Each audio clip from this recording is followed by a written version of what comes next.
Praise the lord. ప్రభువైన క్రీస్తు నామమున మీకు అందరికీ కూడా క్రిస్మస్ శుభాభివందనములు తెలియజేసుకుంటూ ఉన్నాను. యెషయా గ్రంథం 9వ అధ్యాయం 6వ వచనమును మనం ధ్యానం చేసుకుంటూ ఉన్నాం. ఏలయనగా మనకు శిశువు పుట్టెను, మనకి కుమారుడు అనుగ్రహింపబడెను, ఆశ్చర్యకరుడు, ఆలోచనకర్త, బలవంతుడైన దేవుడు, నిత్యుడగు తండ్రి, సమాధానకర్త యొక్క అధిపతి అని అతనికి పేరు పెట్టబడును. బలవంతుడైన దేవుడు. నేడు మనం సేవించుచున్న దేవుడు బలవంతుడైన దేవుడు. ప్రియులారా, నిజమే, ఆయనకి బలవంతుడైన దేవుడని పేరు. మైటీ గాడ్, ఎలోహిం అని ఆయనకు పేరు. ఇర్మియా గ్రంథం 50:34 కూడా మనం చూసినట్లయితే, వారి విమోచకుడు బలవంతుడు, సైన్యములకు అధిపతియగు యెహోవా అని ఆయనకు పేరు. మన విమోచనకర్త ఆయన బలవంతుడు అని వాక్యం సెలవిస్తూ ఉంది.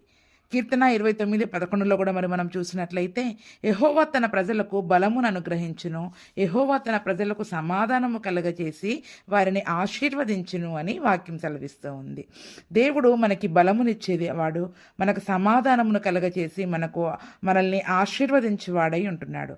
ఈ దినమున మనకి బలము కావాలి అంటే ఆ బలవంతుడైన దేవుడే మనకి బలమును అనుగ్రహిస్తాడు. యెహోవా నీవే నా బలము అని కీర్తనాకారుడు కూడా అంటూ ఉన్నాడు.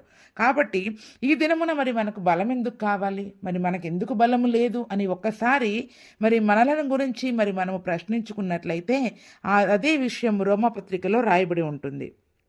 రోమాపత్రిక 12:6 మనం చూసినట్లయితే, ఏలయనగా మనం ఇంకను బలహీనులమై ఉండగా క్రీస్తు యుక్త కాలమున భక్తిహీనుల కొరకు చనిపోయాను. వాక్యం సెలవిస్తుంది ప్రియులారా, మనం బలహీనులమని. నిజమే, మనము శరీర సంబంధమైన బలమును గురించి ఇక్కడ మాట్లాడటం లేదు, కానీ ఆ దేవుడు మనందరినీ కూడా చేసినప్పుడు, తన పోలిక చొప్పున చేసినప్పుడు మనము ఆయన యొక్క రూపంలో ఉన్నప్పటికీ కూడా ఏదైనా తోటలో ఎప్పుడైతే ఆదాము అవ్వలు పాపం చేశారో ఆ పాపమును బట్టి మనిషి బలహీనుడిగా మారిపోయాడు. ఆ పాపము మనిషిని బలహీనునిగా మార్చివేసేసింది. కాబట్టి ఆ పాపము వలన వచ్చిన జీతమైన మరణమును బట్టి ఆ యొక్క మనిషి బలహీనుడిగా మారిపోయాడు. ఆ మరణ సంబంధమైన ఆ దాస్యము, మరణ భయము చేత మనిషి బలహీనుడిగా మారిపోతూ ఉన్నాడు. మనిషి తన చెడు అలవాట్లను బట్టి కూడా బలహీనుడిగా మారిపోతూ ఉన్నాడు.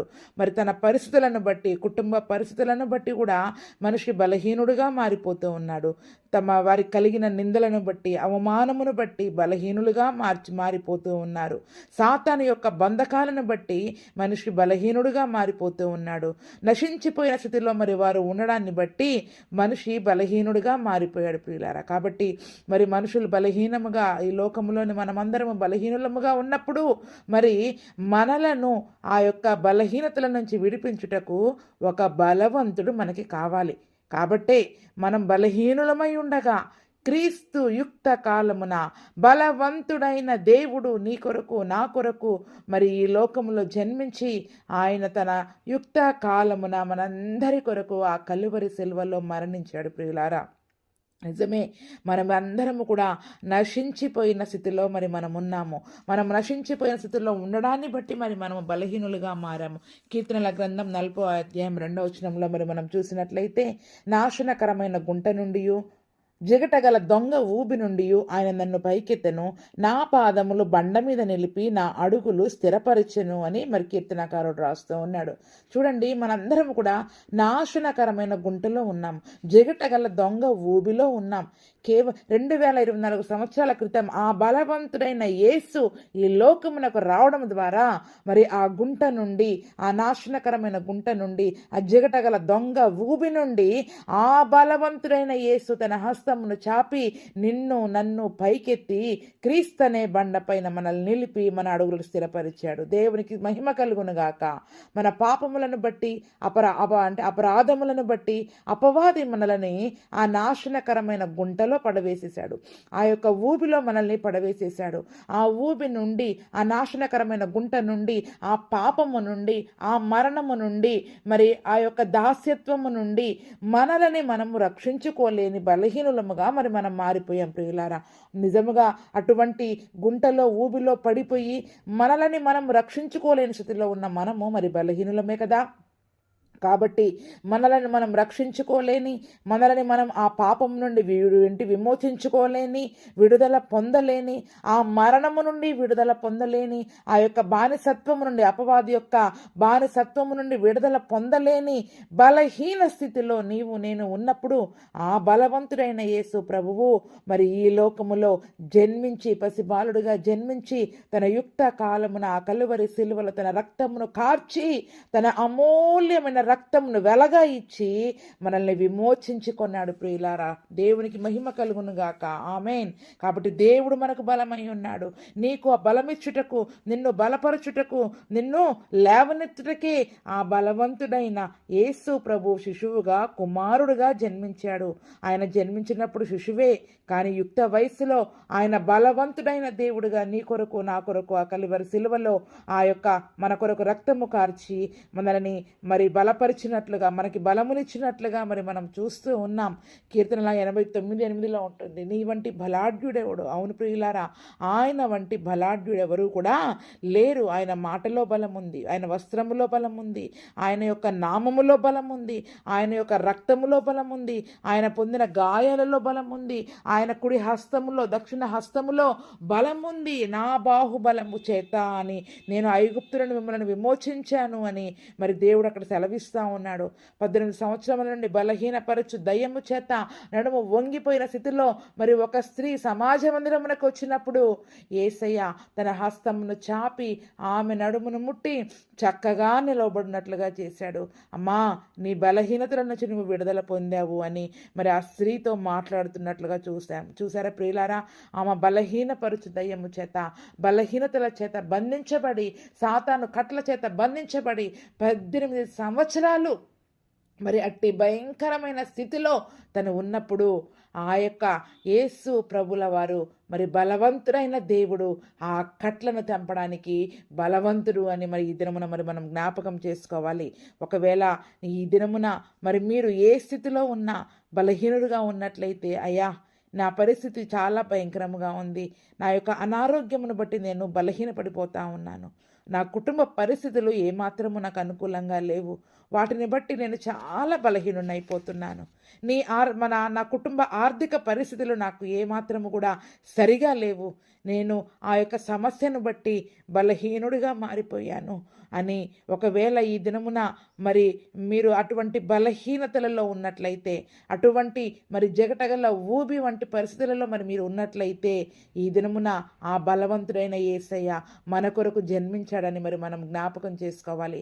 బలవంతుడైన దేవుడు మనకున్నాడు, మనకి బలమిచ్చే దేవుడు మనకున్నాడు, మన బలహీనతల నుంచి విడిపించే దేవుడు ఆ నజరేయుడైన యేసు ప్రభుల వారు మరి మనకున్నారు అని మరి నేడు మనం జ్ఞాపకం చేసుకొని ఆయన తట్టు చూసి, బలవంతుడమైన దేవా, అయా మాకు నీ బలము దయచేయి, మా బలహీనతల నుంచి విడిపించయ్యా అని ఈ దినమున మనం ఆయన తట్టు చూసినట్లయితే ఆయన తప్పకుండా నన్ను విడిపించి, మన బలహీనతల నుంచి విడిపించి మనల్ని బలపరిచే దేవుడై ఉన్నాడు. ప్రియులారా, 2వ దినవృత్తాంతముల గ్రంథములు 20వ అధ్యాయము 12వ వచనంలో మరి మనం చూసినట్లయితే అక్కడ మోయాబీయులు, అమ్మోనీయులు, మయోనీయులని ఒక 3 జాతుల వారు మరి యూదా దేశం మీదకి యుద్ధానికి వస్తూ ఉన్నప్పుడు యెహోషాపాతు రాజుగారు మరి అక్కడ ఉపవాస దినమును ప్రకటించి అక్కడ ఒక సుదీర్ఘమైన ప్రార్థనను చేసినట్లుగా మనం చూస్తూ ఉన్నాం. అందులో ఒక్క మాటను మరి మనం ధ్యానించుకుందాం. 20వ అధ్యాయం 12వ వచనంలో మరి మనం చూసినట్లయితే చక్కటి మాట ఉంటుంది. మా దేవా, నీవు వారికి తీర్పు తీర్చవా? మా మీదికి వచ్చి ఈ గొప్ప సైన్యముతో యుద్ధము చేయుటకు మాకు శక్తి చాలదు, ఏమి చేయుటకు మాకు తోచదు, నీవే మా దిక్కు అని మరి అంటే ఆ బలము కొరకు, శక్తి కొరకు బలవంతుడైన దేవునికి యెహోషాపాతు రాజు గారు మొరపెట్టారు. ప్రియులారా, నిజముగా ఒక 3 జాతుల వారు, ఒక అతి పెద్ద సైన్యము తన మీదకి వస్తున్నప్పుడు, తను ఒంటరివాడుగా ఉంటూ ఉన్నప్పుడు, వారితో యుద్ధము చేయలేని స్థితిలో తను ఉన్నప్పుడు, తను బలహీనుడు అని తనను గురించి తను గ్రహించినప్పుడు, నాకు ఒక బలవంతుడైన దేవుడు ఉన్నాడు, ఆ బలవంతుడైన దేవుడు నాకు తప్పక సహాయం చేస్తాడు అని నమ్మి విశ్వాసముతో మరి ఆ బలవంతుని వైపు తిరిగి ప్రార్థించాడు. నిజమే, ఆ బలవంతుడైన దేవుడు మరి యెహోషారాజు పక్షముగా ఉండి గొప్ప గొప్ప విజయమును దయచేసి ఆ 3 జాతుల వారిని ఓడించినట్లుగా తరిమినట్లుగా మరి మనం చూస్తూ ఉన్నాం. ఈ దినమున ఒకవేళ ఎటువంటి ఎంత పెద్ద సమస్య అయినా ఈ దినమున మరి నిన్ను బలహీనపరుస్తుందేమో, అది ఎంత పెద్ద అనారోగ్యమైన, ఎంత పెద్ద కఠినమైన ఒక సమస్య గుండా మరి మీరు వెళుతూ అది నిన్ను బలహీనపరుస్తూ ఉందేమో, ఆ దినమున యెహోషాపాతు రాజుగారు ప్రార్థన చేసినట్లే ఈరోజు ఆ బలవంతుడైన దేవుని తట్టు తిరిగి మనము కూడా వేడుకుందామా? అయ్యా మా దేవా, నీవే వారికి తీర్పు తీర్చు. నేను బలహీనుడని ప్రభువా, నా మీదికి వచ్చి ఈ గొప్ప సైన్యం, ఈ సమస్య, ఈ యొక్క మరి ఆ పరిస్థితి, దానితో యుద్ధం చేయడానికి నాకు శక్తి లేదయ్యా, నేను బలహీనుడని ప్రభువా, అయా నాకు బలము లేదు తండ్రి, నేను బలహీనురాలిని, నేను చాలా బలహీనుడిని నాయనా, కానీ నువ్వు బలవంతుడిగా నా కొరకు వచ్చావు, కలవరి సిలువలో నా కొరకు నీ రక్తమును కార్చావు తండ్రి, నాకు ఏమి చేయుటకు నాకు తోచుటలేదు అయా, నీవే మా దిక్కు, బలవంతుడా నీవే మాకు దిక్కు, బలవంతుడా మాకు నీ బలమును దయచేయవా అని ఆ బలము కొరకు, శక్తి కొరకు ఈ దినమున మనము కూడా ఆ బలవంతుడైన దేవుని తట్టు తిరిగి ప్రార్థించినట్లయితే యెహోషా రాజు పక్షముగా ఉండి గొప్ప విజయమును దయచేసిన దేవుడు ఈ దినమున నీ పక్షముగా నా పక్షముగా నిలబడి ఆ బలవంతుడైన దేవుడే మన పక్షముగా యుద్ధము చేసి మన జీవితంలో గొప్ప విజయమును దయచేయును. ఆయన మనకు బలం అనుగ్రహించే దేవుడు ప్రియులారా, ఆయన తన ప్రజలకు సమాధానమును అనుగ్రహించే దేవుడు, వారిని ఆశీర్వదించే దేవుడు. ఈ దినమున నీవు నేను మరి అట్టి బలమును పొందుకోవాలంటే ఆ బలవంతుడైన దేవుని తట్టు తిరిగి మనం అడగవలసిన వారమై ఉన్నాం. ఆయనను మనం ధరించుకున్నట్లయితే, మన క్రీస్తును మన హృదయంలో మరి మనం చేర్చుకున్నట్లయితే ఆయన యొక్క శక్తిని మనం పొందుకుంటాము. అందుకని యవనస్తులారా, మీరు బలవంతులు, ఎందుకంటే మీరు లోకమును జయించి ఉన్నారని సెలవిస్తూ ఉన్నాడు. ఈ దినమున మరి మనం బలవంతులముగా మార్చబడాలి అంటే ఆ బలవంతుడైన దేవుణ్ణి నీ హృదయంలో నా హృదయంలో మరి మనం చేర్చుకున్నట్లయితే అట్టి బలమును మరి మనం కలిగి ఉంటాం. ఎంతమంది ఆశపడుతూ ఉన్నారయ్యా, బలవంతుడైన దేవా, నా కొరకు బలవంతుడైన దేవుడిగా నువ్వు ఈ లోకంలోనికి వచ్చావు. మేము బలహీనులమై ఉన్నప్పుడు, నాశనకరమైన గుంటలో మరి మేము పడి ఉన్నప్పుడు, మమ్ములను మేము రక్షించుకోలేని స్థితిలో బలహీనులముగా మేము ఉన్నప్పుడు, అయా యుక్త కాలమున మా కొరకు చనిపోయి మా రక్తము ద్వారా మమ్మలను విమోచించిన మా బలవంతుడా, నీ బలమును మాకు అనుగ్రహించు అని ఆయన తట్టు తిరిగి వేడుకుందామా? అట్టి కృపా ప్రభువైన యేసుక్రీస్తు మనకందరికీ దయచేయునుగాక. Amen, amen, amen.